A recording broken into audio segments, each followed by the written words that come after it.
from Spirit Lake, North Dakota, from the Spirit Lake Sioux tribe, which is about 4 or 5 hours away from Standing Rock. And my dad is from the Ho-Chunk Nation of Wisconsin. So I'm part of Dakota and part of Ho-Chunk. And but I was born and raised here in the city, in LA. And in my family, we always participated in ceremony, and my parents were very traditional and very spiritual, and we prayed as a family. And what we just did here, burning the sage and kind of setting some good energy for our intention of what we're doing to support our relatives in Standing Rock. And I had the privilege and honor to go there a couple of weeks ago and spend a few days down there, and it was a beautiful experience. And I encourage everybody, if they have the chance or the resources, to go there, even if it's just for a day or two, but just the energy. And when I was there, it was on a weekend, and they said there was about 7,000 people there, and they were calling it Sacred Stone Camp. And one of the elder grandmas, she said that we don't want to refer to this as a camp anymore, but it's more of a community. And everybody's coming together, black, red, yellow, white people, and from all different tribes. Some of you guys might have seen the pictures, but I think there's around 200 different tribes represented there. And people from Ecuador, people from all over the world. I just seen that some people from the Sami people, indigenous Norway, I think. Norway, European people, like tribal people, were there. So one of the elders also said he was referring to that book, Bury My Heart at Wounded Knee. Have any of you guys read that book? Bury My Heart at Wounded Knee. It's kind of a classic book, but it talks about the history of kind of the genocide in America with indigenous people. But he said we're going to go from Bury My Heart at Wounded Knee to Raise My Heart at Standing Rock.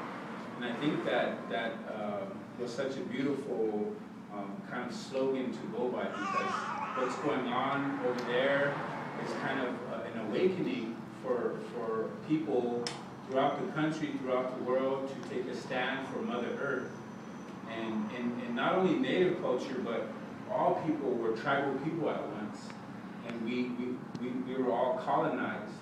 But we all come from the earth, and the food, and the water, the fire, all of those sacred elements are very important to us and are a part of us. And when we say Mother Earth, that's not a metaphor. That the earth is our mother, and it takes care of us, and it provides for us, so we have to protect that. So that's what the water protectors are doing over there. Some people call them activists, but are protesters, but we like to refer them as water protectors, as warriors. So they've been camped out there since April 1st, and they're committed to staying there until they stop the pipeline. And the oil company is also committed to building the pipeline. So it's going to be very interesting to see what's going to come out of that. And the oil pipeline, they're fueled by greed, by materialism, and they don't care about the earth. It seems like they don't care about the future generations, like the baby here, the children. Like we're doing that for the children. So they're fueled by greed, but we're fueled by spirituality and spirit, and it's a prayer. And at the camp there, they have rules. There's no weapons allowed, and there's no alcohol, no drugs allowed at the camp. So it's a peaceful, non-violent, direct action camp, and it's fueled by prayer.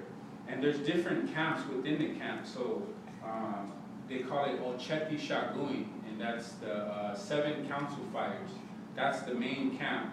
But then there's camps within the camp and they take different roles.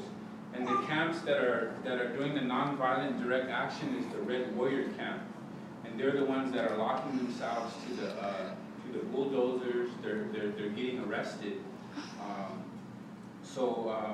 If you want to donate, I would highly suggest that you donate to Red Warrior, because they need assistance with legal funds and all of the court costs that they're going to be having. So the Red Warrior camp is a good camp if anybody is going to donate.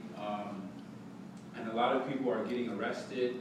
So it's good that we're trying to help, as much as we can. And my group, when we went up, we took a bunch of supplies too. And I have some other friends that are going to go up on October 8th, and they are willing to take the stuff that you gathered here and take it up there. And they're getting ready for winter. It's going to be cold.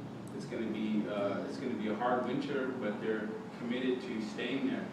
So, and I plan on going back there myself pretty soon. But it's just a beautiful, beautiful struggle that's going on, and it's for the right reason. It's for the water and for the earth. So I thank all of you for supporting that and being a part of that.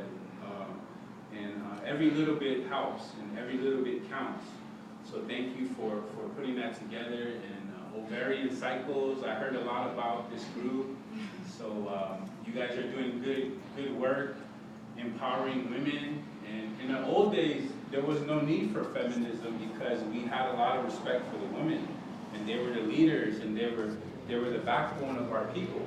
But in today's society, we've been colonized, and so now there's a need for feminism and for women to take that power back.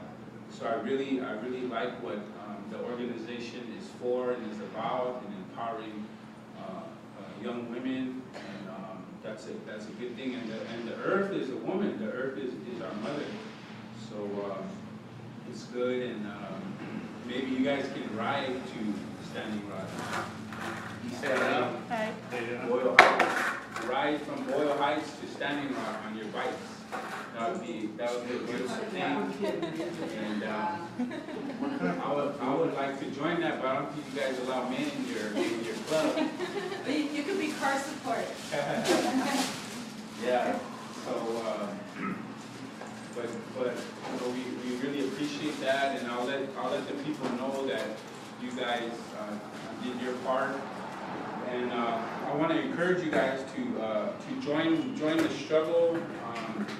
We're going to have a rally in March on October 8th, next Saturday, at the corner of Hollywood and Highland. And we're going to be talking about a lot of different things that are going on. Indigenous Peoples Day, abolishing Columbus Day, free Leonard Peltier, nodapl, save Oak Flat. So there's one pipeline in Standing Rock. It's just one pipeline. But the bigger picture is